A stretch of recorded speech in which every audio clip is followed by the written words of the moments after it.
Good morning students. मैं पवन कुमार चौधरी आपकी physics की क्लास में आपका स्वागत करता हूँ। कल हमने कूलाम के नियम के बारे में पढ़ा, जिसमें मैंने आपको समझाया था कि कूलाम ने दो स्थिर बिंदुवत आवेशों के मध्य लगने वाले आकर्षण व प्रतिकर्षण बल के मान को ज्ञात करने के लिए एक नियम प्रतिपादित किया था। कल हमने देखा था कि अंत में लास्ट में हमने पढ़ाया कि कूलाम का जो नियम है, अर्थात कूलाम बल जो है वो माध्यम की प्रकृति पर निर्भर करता है। अगर माध्यम की प्रकृति पर निर्भर है तो उसी माध्यम को अच्छे से समझने के लिए हम आज पढ़ेंगे माध्यमों के परावैद्युतांक के बारे में। डी इलेक्ट्रिक कांस्टेंट अर्थात परावैद्युतांक किसे कहते हैं या परावैद्युतांक क्या होता है। परावैद्युतांक किसी भी माध्यम का निर्वात की तुलना में कितने गुना कम विद्युतशीलता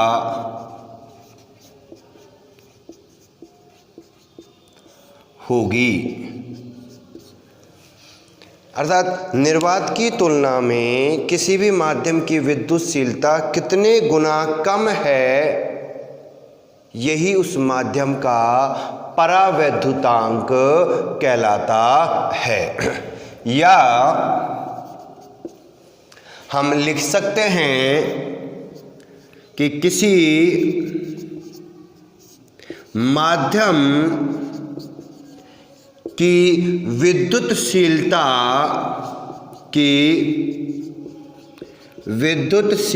अर्थात एप्सिलॉन व निर्वात की विद्युतशीलता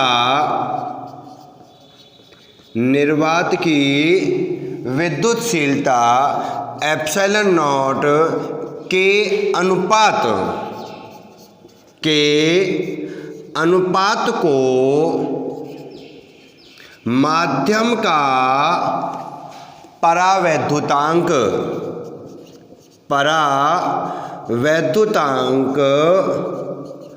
कहते हैं। क्या कह रहे हैं हम कि किसी भी माध्यम की विद्युतशीलता एप्सिलॉन व निर्वात की विद्युतशीलता एप्सिलॉन नॉट के अनुपात को माध्यम का परावैद्युतांक कहते हैं। इसे एप्सिलॉन आर या के से प्रदर्शित करते हैं,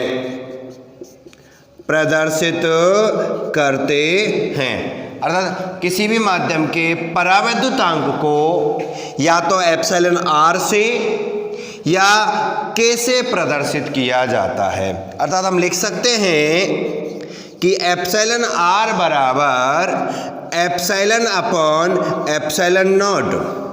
जैसा कि मैंने अभी ऊपर आपको डेफिनेशन में बताया कि किसी भी माध्यम की विद्युतशीलता एप्सिलॉन तथा निर्वात की विद्युतशीलता एप्सिलॉन नॉट का अनुपात क्या कहलाता है? परावैद्युतांक कहलाता है, जिसे किससे प्रदर्शित कर रहे हैं?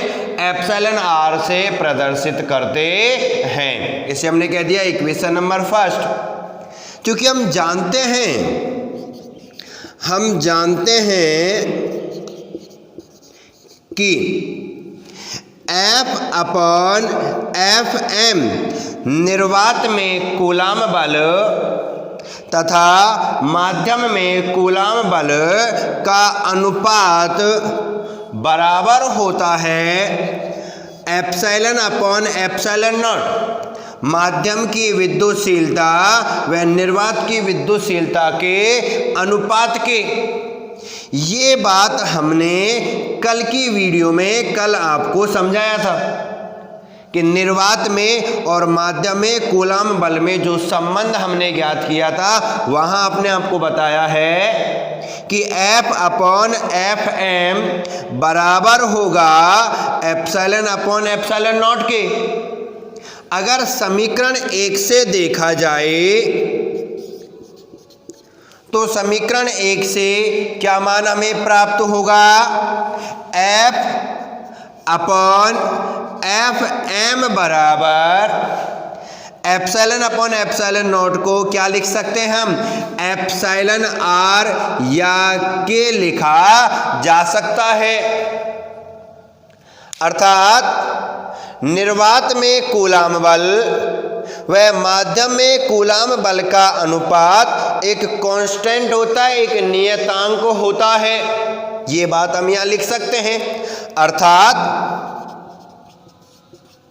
निर्वात में कूलाम बल व माध्यम में कूलाम बल का अनुपात एक नियतांक होता है। कौन सा नियतांक है ये? डिइलेक्ट्रिक कांस्टेंट नियतांक ये है। तो ये बात हम यहां से लिख सकते हैं कि F अपॉन एफ एम बराबर एप्सिलॉन आर या के। अच्छा, जब हम ये बात लिखते हैं, अर्थात यहाँ जो संबंध लिखा हुआ है इनमें, जिसे मैंने इस डिब्बे में बंद किया है, इसे मैंने नाम दे दिया इक्वेशन नंबर 2। तो समीकरण 2 से हम आसानी से लिख सकते हैं कि F बराबर होगा f m into epsilon r. निर्वात में कूलाम बल बराबर होगा माध्यम में कूलाम बल और उस माध्यम के परावैद्युतांक के गुणनफल के। या हम लिख सकते हैं एफ एम माध्यम में कूलाम बल बराबर होगा F अपॉन एप्सिलॉन आर के। अर्थात एप्सिलॉन आर का क्या कर दिया हमने? पक्षांतरण कर दिया। तो हमें ये दो चीजें यहां समझ में आई। एक, कूलाम बल माध्यम के कूलाम बल से कितने गुना? एप्सिलॉन आर गुना होता है। या फिर माध्यम में कूलाम बल निर्वात के कूलाम बल से 1 अपॉन एप्सिलॉन आर गुना प्राप्त होता है। अब अगर पुनः हम समीकरण नंबर 1 से देखें, समीकरण 1 से अगर हम बात करें तो क्या है समीकरण 1? एप्सिलॉन आर बराबर एप्सिलॉन अपॉन एप्सिलॉन नॉट। तो यहां से हम लिख सकते हैं कि एप्सिलॉन माध्यम की विद्युतशीलता बराबर होगी एप्सिलॉन नॉट एप्सिलॉन आर के। इसका पक्षांतरण कर दिया एप्सिलॉन नॉट का, तो हमें एप्सिलॉन का मान मिला। क्या मिलता है? Epsilon naught into epsilon r. इसे माध्यम की विद्युतशीलता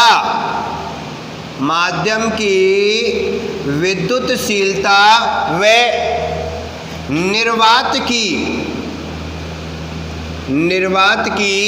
विद्युतशीलता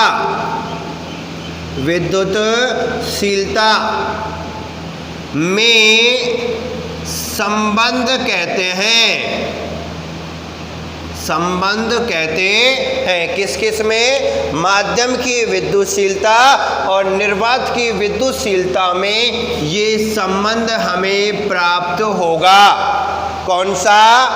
कि माध्यम की विद्युतशीलता, निर्वात की विद्युतशीलता और परावैद्युतांक डी इलेक्ट्रिक कांस्टेंट के गुणनफल के बराबर होता है। ये संबंध हमें यहाँ पर प्राप्त होता है।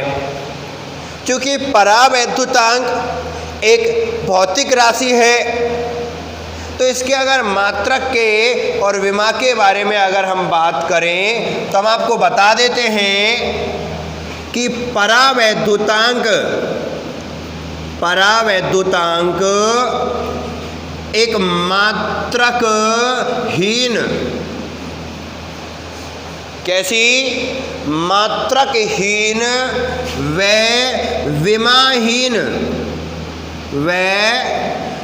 विमाहीन राशि है। अर्थात परावैद्युतांक का ना कोई मात्रक होता है और ना ही कोई विमा होती है।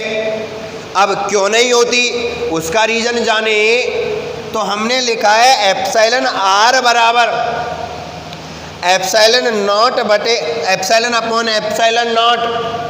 तो एप्सिलॉन और एप्सिलॉन नॉट दोनों ही विद्युतशीलताएं हैं, एक माध्यम की एक निर्वात की। तो विद्युतशीलताओं के कारण मात्रक खत्म हो जाते हैं, तो एप्सिलॉन आर का हमें कोई मात्रक प्राप्त नहीं हो पाता है। इसलिए परावैद्युतांक एक मात्रकहीन और विमाहीन राशि प्राप्त होती है। इसका ना कोई मात्रक होता है और ना ही इसकी कोई विमा प्राप्त होती है। एंड सेकंड, परावैद्युतांक को आपेक्षिक विद्युतशीलता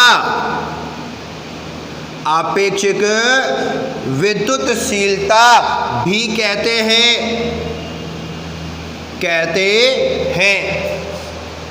अक्सर पेपर में इसे इस नाम से पूछ लिया जाता है कि आपेक्षिक विद्युतशीलता किसे कहते हैं, या इस माध्यम की आपेक्षिक विद्युतशीलता कितनी है। तो हम कंफ्यूज हो जाते हैं कि पूछ क्या रहे। हमने तो परावैद्युतांक पढ़ा है, डी इलेक्ट्रिक कांस्टेंट पढ़ा है, आपेक्षिक विद्युतशीलता तो पढ़ी नहीं है।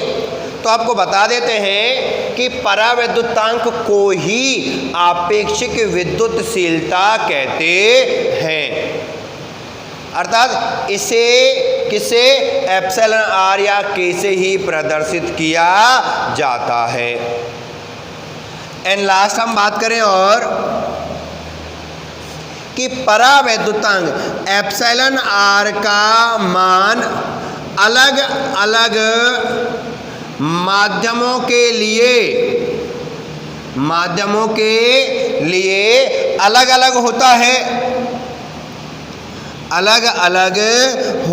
है। एप्सिलॉन आर का मान प्रत्येक माध्यम के लिए अलग अलग प्राप्त होता है। जैसे अगर बात करें फॉर एग्जाम्पल, तो अगर हम निर्वात की बात करें तो निर्वात में एप्सिलॉन आर का मान होगा 1, और अगर वायु की बात करें तो वायु के लिए मान होगा 1.0005। निर्वात और वायु के लिए लगभग एक समान मान हमें प्राप्त होते हैं। अगर हम जल के लिए बात करें तो जल के लिए प्राप्त होता है 81। अगर अभ्रक के लिए बात करें तो अभ्रक के लिए 4 से 5 तक हमें परावैद्युतांक प्राप्त होता है। अगर वहीं पर किसी सुचालक के लिए बात करें तो बेटा सुचालक के लिए ये मान अनंत होता है। सुचालक के लिए प्राप्त होने वाले मान को अच्छे से याद रखना है। यहाँ से अक्सर एक क्वेश्चन आपसे पूछा जाएगा कि किसी धातु के लिए परावैद्युतांक कितना होता है। तो धातु सुचालक होती है, इसलिए उसका परावैद्युतांक हमें कितना प्राप्त होता है, अनंत हमें उसका परावैद्युतांक प्राप्त होता है। तो ये हो गया किसी माध्यम के परावैद्युतांक के बारे में। हम परावैद्युतांक को आसानी से याद रख सकते हैं। एक छोटा सा इसका फॉर्मूला होता है कि माध्यम की विद्युतशीलता और निर्वात की विद्युतशीलता का अनुपात ही उस माध्यम का परावैद्युतांक कहलाता है। तो कूलाम नियम के बाद हमने पढ़ा डे इलेक्ट्रिक कांस्टेंट अर्थात परावैद्युतांक के बारे में हमने जाना। आगे से हम सूत्रों में अक्सर इसके संबंध का उपयोग करते हैं। क्या संबंध निकलता है, एप्सिलॉन बराबर एप्सिलॉन नॉट एप्सिलॉन आर संबंध हमें प्राप्त होता है। अब हम बात करते हैं कि जिस कूलाम के नियम को हमने पढ़ा है और जिस नियम के आधार पर हमने ये परावैद्युतांक पढ़ा है, तो वो कूलाम का जो नियम है वो स्पेशली किस किस बात पर निर्भर करता है, अर्थात वो किस किस से संबंधित है। हम बात करेंगे कूलाम के नियम से संबंधित महत्वपूर्ण बिंदु। कूलाम के नियम के महत्वपूर्ण बिंदु, वन बाय वन हम एक एक कर इसके महत्वपूर्ण बिंदुओं को समझेंगे। सबसे पहला नंबर 1, यह नियम अर्थात कूलाम नियम केवल स्थिर व बिंदु आवेशों के मध्य लागू होता है।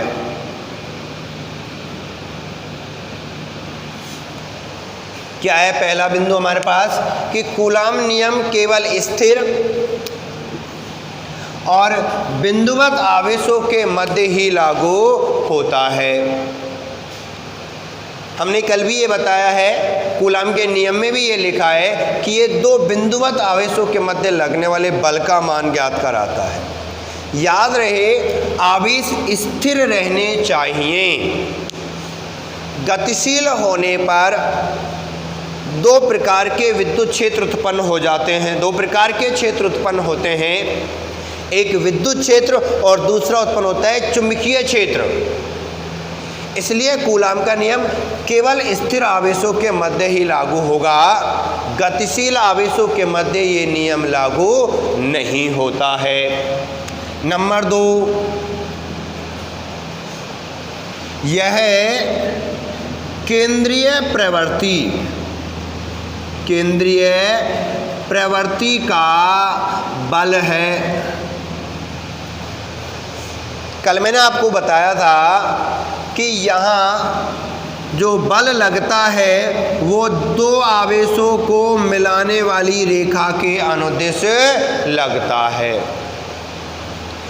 इनकी दिशा जो होती है अर्थात जो F की दिशा, बल की जो दिशा मिली है वो इन आवेशों को मिलाने वाली रेखा के अनुदिश मिली है। इसलिए यह बल कौन सी प्रवृत्ति का माना जाता है, केंद्रीय प्रवृत्ति का माना जाता है।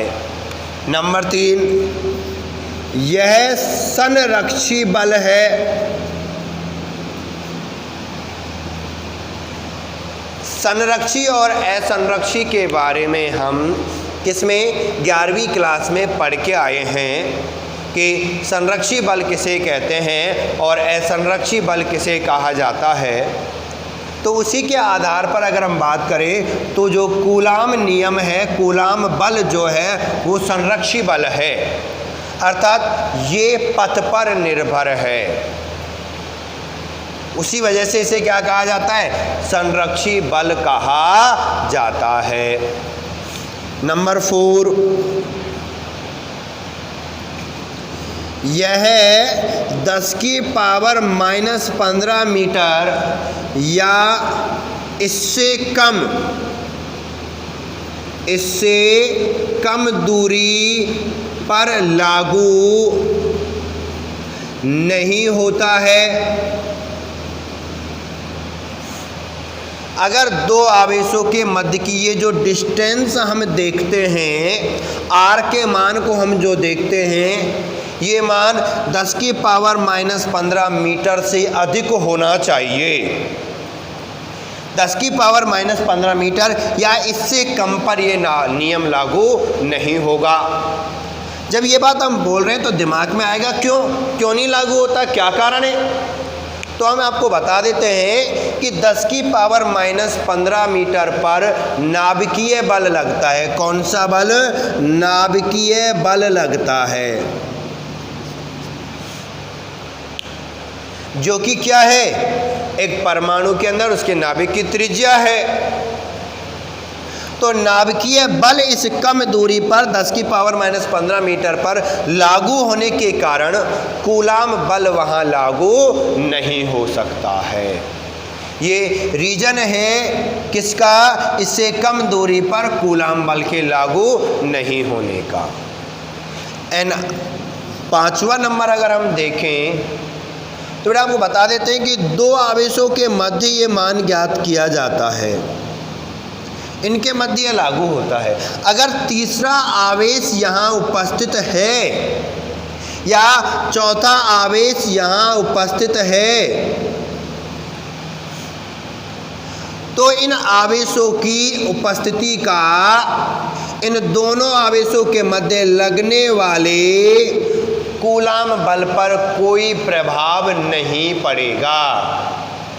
अर्थात दो आवेशों के मध्य लगने वाले आकर्षण या प्रतिकर्षण बल, जिसे हम कूलाम बल भी कहते हैं, उस पर उनके आसपास जो आवेश उपस्थित होंगे उनका प्रभाव नहीं पड़ेगा।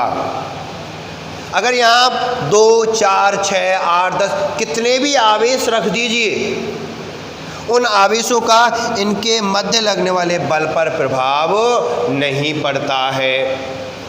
क्योंकि ये बात हम फर्स्ट में स्टार्टिंग में पहले नियम में ही समझ के आए हैं कि कूलाम बल अर्थात कूलाम नियम दो स्थिर और बिंदुवत आवेशों के मध्य ही लागू होता है। इसलिए वहाँ उपस्थित अन्य आवेशों का कूलाम बल पर कोई प्रभाव नहीं पड़ता है।